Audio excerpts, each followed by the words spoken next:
This is the birds, and this is the girl. These are trees, and I love my big house, and it's so beautiful. And look at this camping fire, and this is the ultimate giant monster truck. And these two wheel sides help them balance. If it falls, these two wheels will help it balance. And this is all of its decoration. And this is where the pilot sits. Actually, it can fly, but I didn't put the flying thing. I didn't put the fan to make it fly. I would put it, but right now, let me tell you how does the captain go up.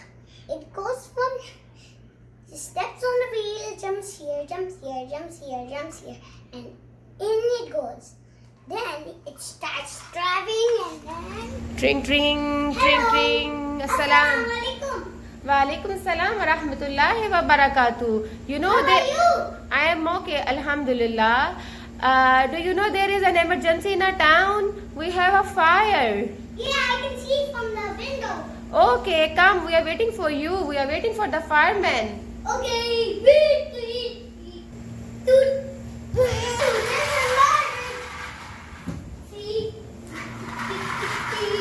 See how much?